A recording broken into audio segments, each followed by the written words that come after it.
Mis padres me mandaron un mensaje: ya no confiamos en ti. Yo respondí: entendido. 3 días después, toda la familia vino a mí en estado de pánico. Mi nombre es Ariadna y en el día de mi 29º cumpleaños, me senté sola en una mesa para 6 en Seattle, esperando a una familia que nunca llegó. En lugar de ver a mi padre cruzar la puerta, un extraño se acercó y dejó caer un sobrepesado sobre mi plato de cena. No era un regalo. Era una orden formal de cese y desistimiento y un aviso de terminación firmado por mi papá. Me acusaban del fraude exacto que yo misma había expuesto días atrás.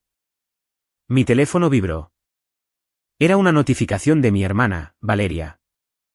Una foto de mi oficina vacía. El pie de foto decía: sacando la basura. ¿Nueva era?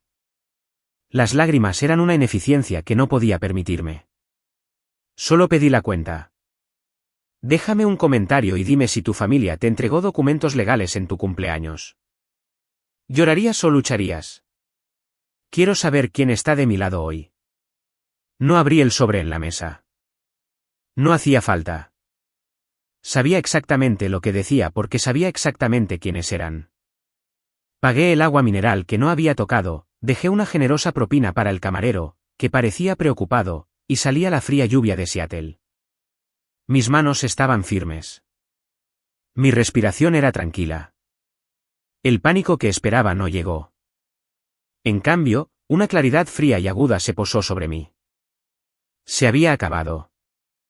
Los años de arreglar sus desastres, de limpiar sus catástrofes legales, de ser la red de seguridad para su ambición imprudente, todo había terminado.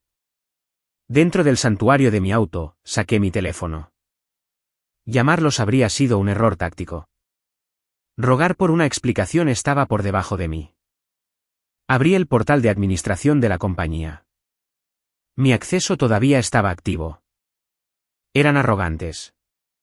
Asumieron que estaría demasiado devastada para pensar con claridad, o tal vez simplemente no se dieron cuenta de lo profundamente que me había incrustado en el sistema. Ejecuté el interruptor de apagado que había programado meses atrás como plan de contingencia. Con un toque, mi unidad en la nube personal se desconectó de sus servidores.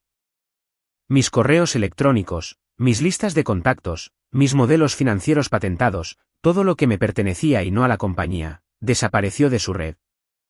Luego borré remotamente mi laptop y mi tableta, asegurándome de que no pudieran plantar nada en mis dispositivos. Finalmente, aseguré el archivo del día del juicio final. Era una carpeta cifrada que contenía cada correo electrónico, cada factura, cada escritura de terreno falsificada que había descubierto la semana anterior. La moví a una unidad segura fuera de línea. Querían una guerra. Acababan de darme la munición. Encendí el motor y conduje. No fui a casa. Pasé en coche por la sede de desarrollos Sterling, un monumento de vidrio y acero al ego de mi padre. Las luces estaban encendidas en la suite ejecutiva. Probablemente estaban celebrando, brindando por su astucia, deshaciéndose del problema. Al pasar por el estacionamiento de empleados, lo vi. Mi lugar reservado, el más cercano a la puerta, el que me había ganado tras 5 años de semanas de 70 horas.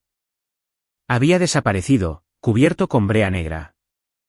Un cuadrado fresco y húmedo de oscuridad donde solía estar mi nombre. Ese no fue un movimiento de pánico. No se saca a un equipo de pavimentación un martes por la noche por capricho. Esto fue premeditado. Habían estado planeando esto durante días, tal vez semanas. Mientras yo agonizaba sobre cómo salvarlos de la auditoría, ellos estaban pidiendo pintura. Mientras yo perdía el sueño, tratando de encontrar una laguna legal para proteger a Jazmín, ellos estaban redactando mi carta de despido. Me reí entonces, un sonido corto y agudo que me sobresaltó. Era gracioso de una manera enferma y retorcida. Había pasado toda mi vida tratando de ser la hija perfecta, la confiable, la solucionadora. Y todo lo que obtuve fue ser borrada. Yo no era una persona para ellos. Era una función. Y cuando esa función se volvió incómoda, simplemente me eliminaron. Me alejé del edificio y conduje hacia la noche. No iba a derrumbarme. Iba a sobrevivir. Y luego iba a hacer que desearan no haber pintado nunca sobre mi nombre. La gente me pregunta por qué me quedé. ¿Por qué le di 10 años de mi vida a una familia que me trataba como una pieza de repuesto? La respuesta no es simple. No era solo un trabajo. Yo era la arquitecta de su supervivencia. Durante una década, Desarrollos Sterling fue la cara del sector inmobiliario de lujo en Seattle. Mi hermana Jazmín era la niña dorada, la que cerraba tratos. Entraba a las salas con zapatos carísimos y una sonrisa que podía vender hielo a un oso polar. Ella traía los tratos. Traía a los inversores, pero yo era quien se aseguraba de que los edificios no se cayeran. Yo era la solucionadora. Cuando Jazmín prometía un rascacielos en terrenos no zonificados para ello, yo era quien pasaba semanas en la oficina de planificación de la ciudad encontrando lagunas, presentando las variaciones, alisando las grietas de sus promesas imposibles. Cuando mi padre, Eduardo, nos sobrecargaba con un proyecto vanidoso, yo era quien reestructuraba la deuda, moviendo dinero como un juego de timba para que los cheques de nómina no rebotaran. Viví en las sombras de su foco de atención, convencida de que ser indispensable era lo mismo que ser amada. Pero solo puedes ocultar las grietas por mucho tiempo antes de que los cimientos cedan. Comenzó con una sola partida, $85,000. Estaba etiquetada simplemente como honorarios de consultoría pagados a un proveedor que no reconocía. En una compañía que mueve millones al mes, 85.000 es un error de redondeo. La mayoría de los directores financieros lo habrían aprobado e irían a almorzar. Pero yo conocía a cada contratista, cada proveedor, cada consultor en el Pacífico Noroeste. No conocía a este. Tiré del hilo y todo el tapiz se desentrañó. Esos $85,000 no eran un honorario. Eran una prueba. Una prueba para ver si estaba vigilando. Cuando pasó desapercibido, se abrieron las compuertas. Encontré facturas de madera que nunca se entregó. Encontré pagos por diseños arquitectónicos de edificios que nunca se construyeron. Pero el tiro de gracia fue el terreno. Jazmín había estado comprando terrenos fantasma. Estaba creando rastros de papel de parcelas en la zona rural de Oregón, pantanos, esencialmente tasándolos en 20 veces su valor y haciendo que la compañía se los comprara a corporaciones fantasma que ella controlaba. No era solo un pequeño desfalco, era un vaciamiento de $15 con 50 céntimos millones en 3 años. Estaba vaciando la compañía desde adentro, convirtiendo nuestro legado en un juego de timba para financiar su estilo de vida. Me senté allí bajo el resplandor azul de mi monitor, mirando la evidencia del crimen de mi hermana. Y por un momento, no sentí ira. Sentí una profunda y aplastante vergüenza. No por ella, sino por mí. ¿Por qué seguía yo aquí? ¿Por qué había pasado una década limpiando después de gente que robaría el cable de cobre de las paredes si pensaran que podían venderlo? Comprendí entonces que había estado usando una cadena invisible toda mi vida. Es un concepto psicológico llamado indefensión aprendida. Pero en una dinámica familiar, se parece mucho a la lealtad. Había sido condicionada desde que era una niña a creer que mi valor estaba ligado a mi utilidad. Yo no era la bonita. Yo no era la encantadora. Yo era la útil. Creía que si solo arreglaba suficientes errores, si solo los salvaba una vez más, finalmente me ganaría mi lugar en la mesa. Me quedé en esa casa en llamas porque pensé que mi trabajo era sostener el techo. Pero mirando la firma de Jazmín en esas escrituras fraudulentas, finalmente entendí. No estaba sosteniendo un techo. Estaba ocultando una escena del crimen. Y se acabó ser cómplice de mi propia aniquilación. Pensé que irme era la parte difícil. Pensé que alejarme del edificio Sterling bajo la lluvia era el final de la guerra. Estaba equivocada. Era solo el disparo de apertura. A la mañana siguiente, no me hundí en la autocompasión. No me quedé en la cama mirando el techo. Me puse un traje. Actualicé mi currículum. Tenía 29 años y había gestionado personalmente las finanzas de una cartera inmobiliaria multimillonaria durante 5 años. Conocía el mercado. Conocía las regulaciones. Asumí que incluso sin la referencia de mi familia, mi trabajo hablaría por sí mismo. Apliqué a 3 firmas rivales. Eran compañías que habían intentado reclutarme en el pasado, gente que me había invitado a tomar copas en galas de la industria y bromeaba sobre robarme de mi padre. Envié los correos a las 8 de la mañana. A mediodía, tenía 3 rechazos. No eran las respuestas automáticas de mantendremos tu solicitud en archivo. Eran personales, breves, fríos. Uno de ellos, un vicepresidente de una firma en Bellevue a quien conocía desde hacía años, simplemente escribió: Ariadna, dadas las circunstancias que rodean tu partida, no podemos seguir adelante. La mejor de las suertes. ¿Circunstancias? La palabra quedó suspendida en el aire como humo. No le había contado a nadie por qué me fui. Aún no había hecho pública mi versión. ¿Cómo sabían que había circunstancias? Encendí mi laptop y busqué mi nombre, y ahí estaba. No estaba en la portada del Seattle Times. Nada tan llamativo. Era más sutil, más insidioso. Estaba en un blog popular de la industria, Pacific Northwest Realty Insider. El titular decía: cambio en Sterling. Directora financiera expulsada en medio de auditoría interna. Hice clic en el enlace, agarrando el ratón con tanta fuerza que mis nudillos se pusieron blancos. El artículo no me nombraba directamente, pero no tenía por qué hacerlo. Citaba fuentes anónimas cercanas a la familia. Afirmaba que una ejecutiva renegada había sido destituida por inestabilidad mental e irregularidades financieras graves. Pintaba el retrato de una hija celosa y desquiciada que había colapsado bajo la presión y había tratado de sabotear la compañía desde adentro. Conocía esa voz. Conocía la cadencia de las frases, las palabras clave utilizadas para desacreditar a una mujer en el poder sin mentir técnicamente. Volatilidad emocional, comportamiento errático, crisis personal. Era Isabella, mi hermana menor, la gerente de relaciones públicas. Mientras yo me alejaba en la lluvia, ella no solo estaba publicando selfies. Había estado trabajando los teléfonos. Había estado llamando a sus contactos, plantando semillas, girando la narrativa. No solo estaba protegiendo a la compañía. Estaba salando la tierra. Estaban asegurándose de que si alguna vez intentaba hablar, ya estaría desacreditada. ¿Quién creería la inestable mental sobre la prestigiosa familia Sterling? Mi teléfono vibró. Era un mensaje de texto de mi madre, Cristal. Ariadna, queremos ayudarte. Papá y yo estamos dispuestos a ofrecer un paquete de indemnización, salario de 6 meses, beneficios de salud completos. Incluso podemos pagar por un centro de tratamiento si necesitas tiempo para descansar. Todo lo que necesitamos es una firma en un acuerdo de confidencialidad y una declaración pública disculpándote por el malentendido. Por favor, cariño, déjanos cuidarte. Leí el mensaje 2 veces. Un centro de tratamiento. Estaban duplicando la narrativa de colapso mental. Querían pagarme para que estuviera de acuerdo con ellos. Querían comprar mi silencio y mi cordura por 6 meses de alquiler. No era una rama de olivo. Era un trato de esposas de oro.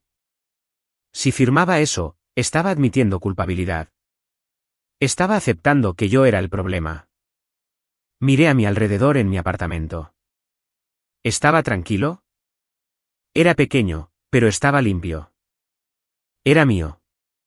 Y estaba construido sobre la verdad. Si firmaba ese papel, perdería lo único que me quedaba, mi nombre. No respondí a mi madre. No llamé al blog para gritar. Sentí una calma fría y metálica invadirme. Pensaron que me habían acorralado. Pensaron que al quitarme el trabajo y mi reputación, podrían obligarme a volver a la fila. Pero habían cometido un error crítico. Asumieron que todavía estaba jugando según sus reglas. Asumieron que quería salvar mi carrera en esta ciudad. Yo no quería una carrera en esta ciudad. Yo quería justicia. Recogí el disco duro que contenía el archivo del día del juicio final. Se sintió pesado en mi mano, más pesado de lo que el plástico y el metal deberían sentirse. Era una bomba y acababan de encender la mecha. No iba a buscar otro trabajo.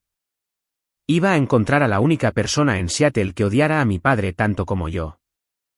Me vestí para un funeral.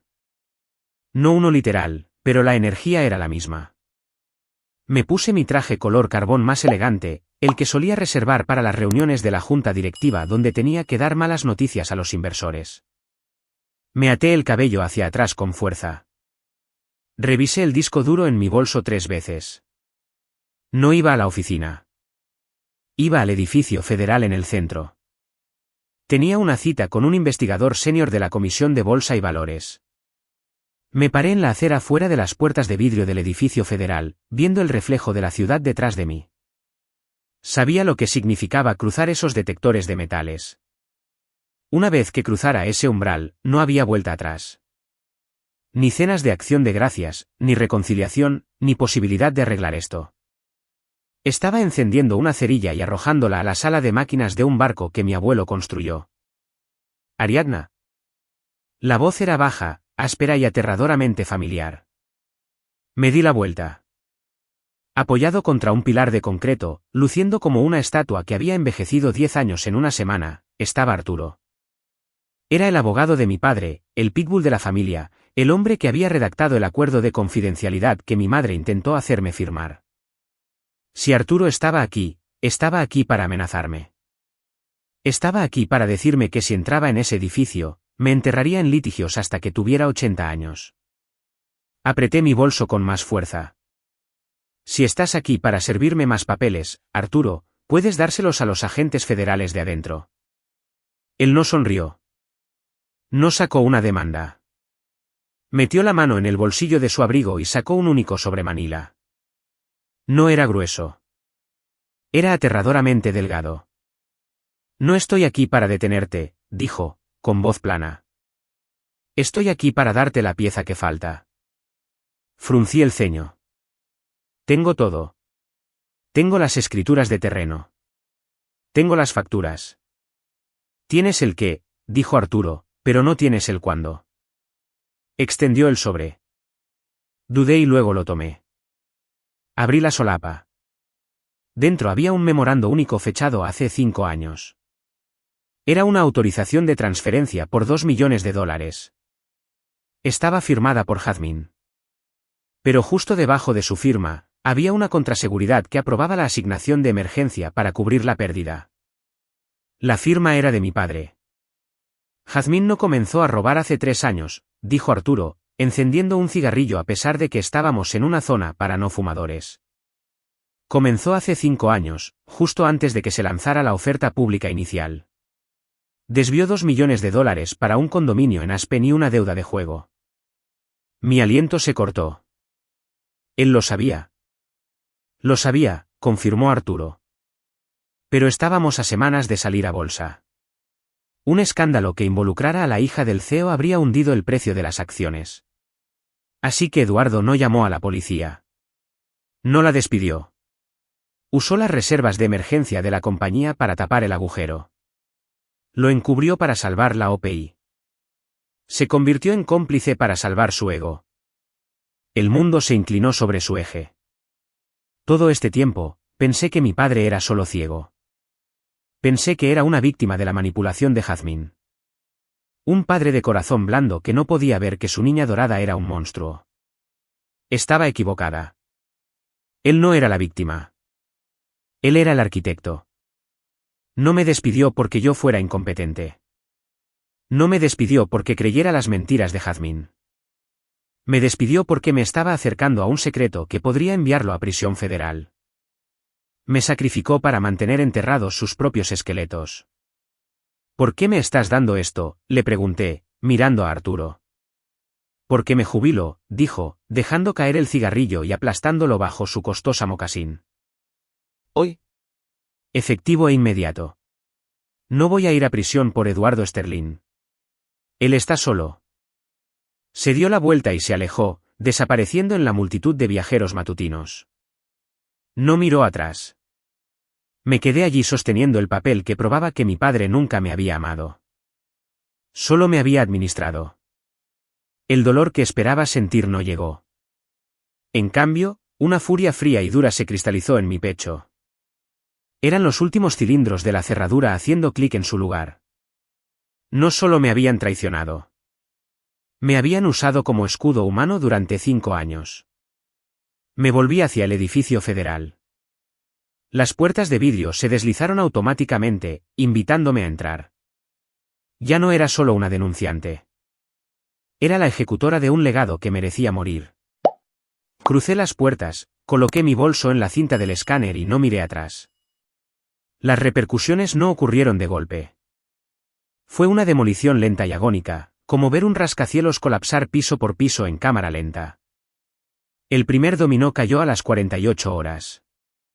La Comisión de Bolsa y Valores congeló los activos de Desarrollos Sterling pendientes de una auditoría federal. Eso significaba que los proyectos se detenían. Los pagos a proveedores cesaban. Los sitios de construcción en toda la ciudad quedaron en silencio, las grúas inmóviles como esqueletos de metal contra el cielo gris. Luego vinieron los titulares. The Seattle Times publicó la noticia el domingo por la mañana. Desarrollador delegado acusado de un esquema de fraude masivo. El imperio familiar Sterling bajo investigación. Me senté en mi apartamento bebiendo café negro, viendo cómo llegaban los comentarios. El público no solo se volvió contra ellos.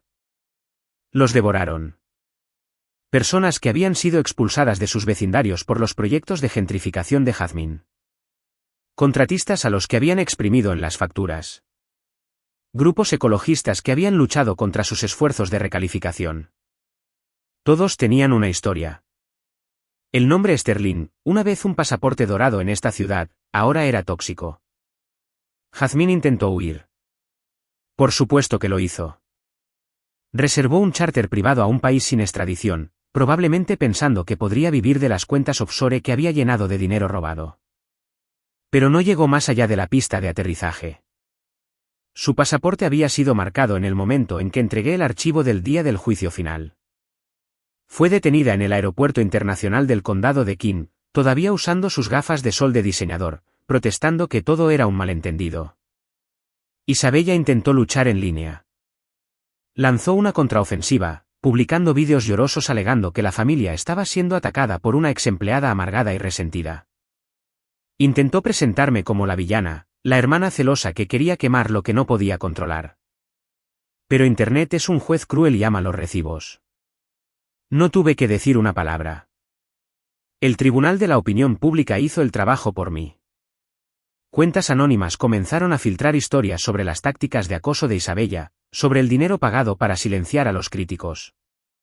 La campaña de susurros tóxicos que ella había comenzado contra mí regresó, golpeándola con 10 veces más fuerza. Borró sus cuentas de redes sociales 3 días después. Mis padres estaban atrapados. Estaban recluidos en su espaciosa mansión en la isla Mercer, una jaula dorada que rápidamente perdía valor. Agentes federales estaban tasando el arte en las paredes, los coches en el garaje, los mismos muebles en los que se sentaban. Observaban cómo toda su identidad era etiquetada y catalogada para subasta. La lluvia invernal se convirtió en aguanieve, cubriendo la ciudad con una capa de hielo. Parecía apropiado. La calidez, el lujo, la invencibilidad de la familia Sterling se estaban congelando. Me mantuve al margen. No di entrevistas. No me regodeé. Fui al supermercado. Salí a correr en el aire frío. Y miré las noticias como todos los demás. Era extraño ver a las personas que habían definido toda mi existencia reducidas a puntos de conversación en las noticias de la noche. Se veían pequeños en la pantalla, ordinarios, solo personas que habían tomado decisiones terribles y finalmente estaban pagando el precio. Pensé que me sentiría triunfante. Pensé que ver desmoronarse su imperio se sentiría como la victoria. Pero sobre todo, se sintió pesado. Era el peso de una tragedia que no tenía por qué suceder. Si mi padre hubiera sido honesto hace 5 años, si Jazmín se hubiera contentado con suficiente en lugar de quererlo todo. Si a mi madre le hubiera importado más el carácter de sus hijos que su imagen pública, podríamos haber sido una familia, una de verdad. En cambio, éramos un caso de estudio sobre la codicia. El silencio en mi apartamento era profundo. Sin mensajes de texto frenéticos exigiendo que arreglara un problema de zonificación. Sin correos electrónicos pasivo-agresivos sobre plazos incumplidos. Sin llamadas nocturnas de Jazmín necesitando dinero para la fianza de un DUI que yo tenía que encubrir. Solo silencio. Y en ese silencio, comencé a escuchar mi propia voz de nuevo. No era la voz de la directora financiera o la hija o la solucionadora. Era solo Ariadna, y estaba lista para construir algo nuevo. Pero primero, quedaba una última puerta por cerrar. Era casi medianoche cuando comenzaron los golpes. No fue un golpe educado. Fue el golpeteo desesperado y frenético de personas a las que nunca se les había dicho no en sus vidas y que de repente lo escuchaban del mundo entero. No me apresuré. Caminé hasta la puerta, miré por la mirilla y los vi. Eduardo y Cristal Sterling. Mis padres, parecían fantasmas. Mi padre, que nunca salía de su dormitorio sin corbata, llevaba un chándal arrugado. Mi madre, cuyo cabello siempre era un casco perfectamente lacado, parecía que no había dormido en 3 días. Ya no eran los titanes de la industria. Eran solo personas mayores y asustadas paradas en un pasillo fluorescente. Abrí la puerta, pero no di un paso atrás para dejarlos entrar. Me quedé en el umbral, una barrera que no podían cruzar. Ariadna, jadeó mi madre, extendiendo la mano. Gracias a Dios. Tienes que ayudarnos. Jazmín. Están hablando de 10 años. 10 años en prisión federal. Podemos arreglar esto, interrumpió mi padre, con la voz temblorosa. Sabemos que tienes los archivos. Sabes dónde están enterrados los cuerpos. Puedes decirles que fue un error administrativo. Puedes reestructurar la deuda. Te daremos el puesto de CEO. Te daremos el 50% de las acciones. Te daremos todo. Lo miré. Lo miré de verdad. Incluso ahora, parados en las ruinas de su propia creación, pensó que podía comprarme. Pensó que mi integridad tenía un precio, igual que el de él. No quería una hija. Quería una cómplice. Quería que yo arreglara a Jazmín porque la niña dorada había roto algo que él no podía pegar de nuevo. No puedo arreglar esto, papá, dije, mi voz tranquila. Y no lo haría aunque pudiera. ¿Cómo puedes ser tan cruel?, sollozó mi madre. Somos tu familia. Te protegimos. ¿Proteger? A mí, me reí. Un sonido seco y sin humor. Me despidieron en mi cumpleaños para encubrir sus huellas. Extendí la mano hacia la mesa de entrada y recogí el delgado expediente que Arturo me había dado. Lo levanté. Sé lo de los primeros $2 millones, papá, dije. Sé lo del encubrimiento de hace 5 años. Sé que tú no eres la víctima aquí. Tú eres el arquitecto. El rostro de mi padre palideció. El último vestigio de su fanfarronería se evaporó. Miró el expediente, luego a mí, y vio la única cosa que nunca esperó ver en mis ojos, indiferencia. Ya les di esto a los investigadores esta mañana, dije. No queda nada que arreglar. Se acabó. No hubo espacio en el tiempo para sus súplicas o sus gritos. Cerré la puerta. Coloqué el cerrojo y, por primera vez en mi vida, me sentí completamente segura. El final llegó rápido después de eso. Desarrollos Sterling fue liquidada. Los activos se vendieron por centavos de dólar para pagar la multa de $28 millones. Jazmín fue sentenciada a 8 años. Mi padre recibió 5. Mi madre evitó la prisión, pero lo perdió todo lo demás. La mansión, la posición social, las amigas que solo la querían por sus invitaciones a fiestas exclusivas. Se mudó a un pequeño condominio en el centro, despojada de la única identidad que jamás había conocido. Es fascinante observar el colapso de una dinastía. Te das cuenta de que para gente como mis padres, el dinero no es solo moneda. Es su personalidad. Es su columna vertebral. Cuando se lo quitas, no solo se vuelven pobres, se vuelven huecos. Habían pasado 40 años alquilando respeto. Y cuando el contrato de arrendamiento expiró, no tenían nada intrínseco sobre lo que apoyarse. Su colapso no fue trágico. Fue inevitable. Eran trajes vacíos y la gravedad finalmente hizo su trabajo. No los visité. No escribí. Estaba demasiado ocupada construyendo algo real. Comencé mi propia firma, Estructuras Verdad. Somos pequeñas. Somos boutique. Nos especializamos en construcción ética y auditoría transparente para organizaciones sin fines de lucro. No tengo una oficina principal en una torre de cristal. Trabajo desde un loft reconvertido con ladrillo visto y un equipo de 4 personas que me llaman por mi primer nombre y me desafían cuando me equivoco. Ya no soy la solucionadora. Soy la constructora. Hay una idea errónea de que cortar lazos con tu familia deja un vacío en tu vida. No lo hace. Elimina la podredumbre para que algo saludable pueda crecer. Aprendí que la familia no se trata de qué sangre corre por tus venas. Se trata de quién se queda a tu lado cuando comienza la lluvia. Es comportamiento, no biología. Elegí construir una vida basada en la verdad, incluso si tuve que poner los cimientos sola. Si te aferras a una familia que te hace daño solo por la sangre, suéltala. La caída da miedo, pero el aterrizaje es la libertad.